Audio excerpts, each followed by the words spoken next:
जैन साधुओं की बात विगत कई दिनों से आपके बीच में कर रहा हूँ। जहाँ हमारे साधु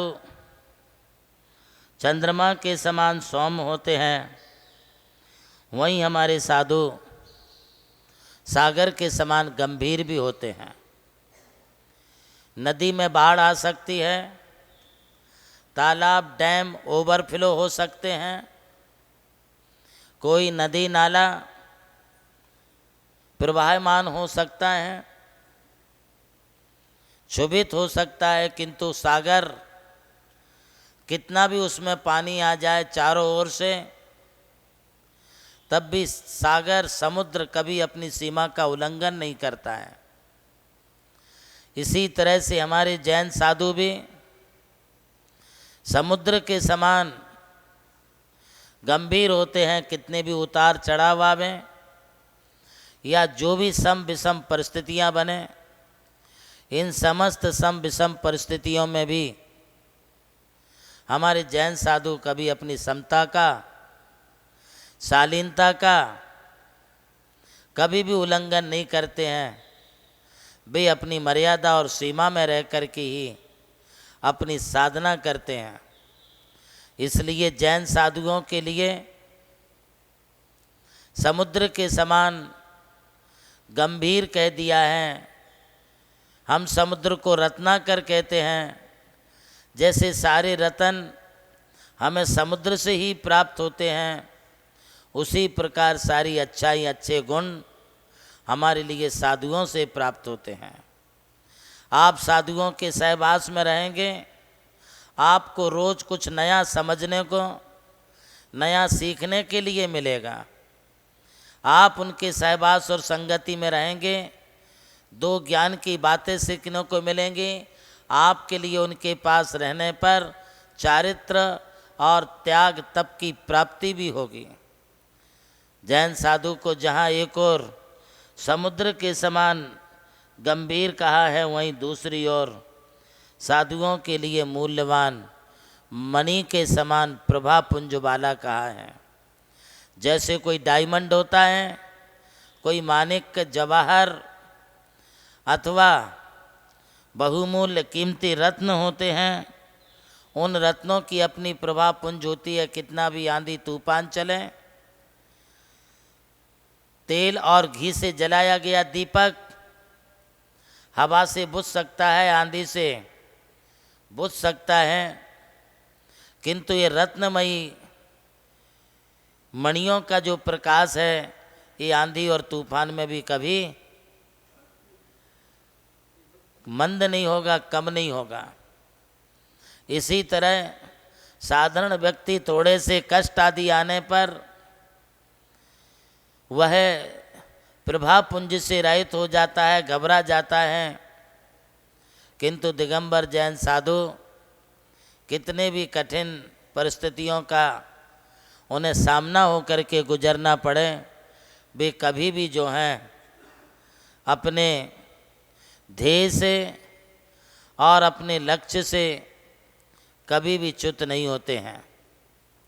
इसलिए जैन साधु के लिए मणि के समान प्रभा पुंज वाला कहा है।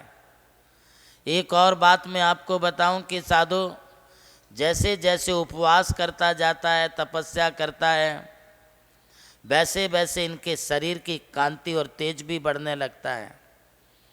किसी कर्नाटक के कवि ने, रत्नाकर जी ने, एक प्रभु भक्ति में अपनी स्तुति करते हुए कहा है कि प्रभु आप जो हैं करोड़ों चंद्रमा और सूर्य से भी अधिक तेज और प्रभा पुंज वाले हैं। आपका जो प्रकाश है, आपकी जो प्रभा है, वो बहुत अद्वितीय है। इसी तरह से हमारे जो दिगंबर जैन साधु होते हैं, वो भी जो हैं जैसी तपस्या करते जाते, त्याग करते जाते, जैसे उनके संयम बढ़ते जाते हैं, जितने जितने वे सीनियरिटी को प्राप्त होते जाते हैं, उनके शरीर का तेज भी उतना अधिक जो है बढ़ने लगता है। ये साधुओं की एक प्रभा है, आभा है।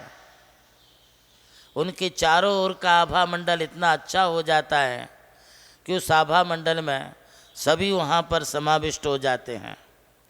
साधु पृथ्वी के समान समस्त बाधाओं को सहन करने वाले भी होते हैं। इस पृथ्वी पर चाहे कोई कचरा डाले, चाहे कोई आग जलाए, चाहे कोई से कूटे पीटे खोदे, चाहे इस पर अच्छे कर्म बुरे कर्म जो कुछ भी करे, चाहे इस पृथ्वी पर वो कितना भी इस पर वजन लाद दे, तो भी ये पृथ्वी सब कुछ सहन करती जाती है। उसी प्रकार से एक दिगंबर जैन साधु भी, इनको लोग कोई कुछ भी कहें, ये सब कुछ सहन करते जाते हैं। इसलिए साधु को पृथ्वी के समान सहनशील भी कहा है। ऐसे साधुओं को स्मरण करते हुए मैं उनका ध्यान हमेशा करता हूँ। आज इतना ही, शेष कल।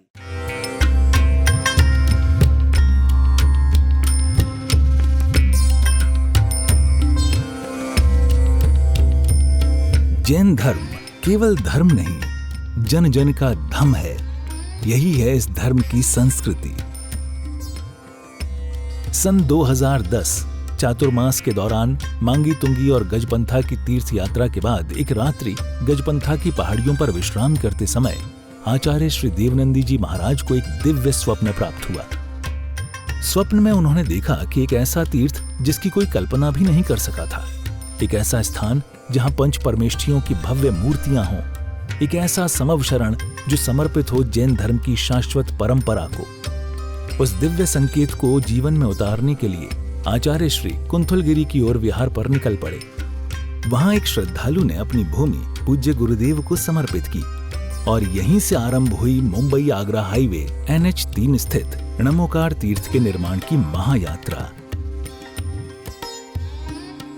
ये वही भूमि है जिसे राम टेकड़ी कहा जाता है, जहां भगवान रामचंद्र जी ने 12 लाख वर्ष पूर्व तपस्या की थी।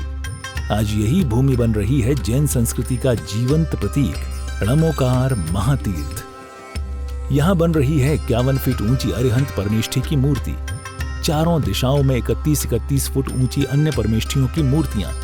कुल मिलाकर एक अद्वितीय समवशरण की रचना है, जिसका वर्णन Guinness book of world record में दर्ज हो चुका है।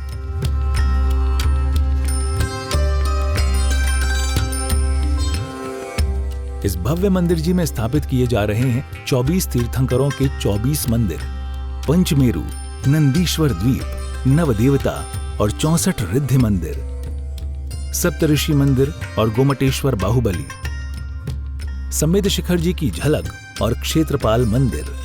यहाँ पर अब तक 250 से अधिक कमरे निर्मित हो चुके हैं, जिनमें 75 साधु साध्वियों के लिए एवं यात्री निवास आधुनिक सुविधाओं से युक्त है। AC रूम, भोजनशाला, कैंटीन और विशाल गुरु मंदिर। णमोकार तीर्थ का भूमि पूजन 8 फरवरी 2014 को संपन्न किया गया था और आज लगभग 10 लाख स्क्वायर फीट से अधिक निर्माण पूर्ण हो चुका है और अब यह दिव्य तीर्थ अपने चरम आयोजन की ओर अग्रसर है। 2026 में जिन शासन के वरिष्ठतम आचार्य परम पूज्य साधना सम्राट गणाधिपति गणधराचार्य श्री कुंथु सागर जी महाराज के सानिध्य में एवं परम पूज्य प्रज्ञा श्रवण सारस्वताचार्य श्री देवनंदी जी महाराज की प्रेरणा एवं निर्देशन में 400 से अधिक साधुओं की उपस्थिति में आगामी 6 से 13 फरवरी 2026 में णमोकार तीर्थ का भव्याति भव्य अंतर्राष्ट्रीय पंचकल्याणक प्रतिष्ठा एवं महामस्तकाभिषेक महोत्सव का आयोजन होने जा रहा है। खुल रहा है पुण्य का द्वार, जो करेगा भव पार।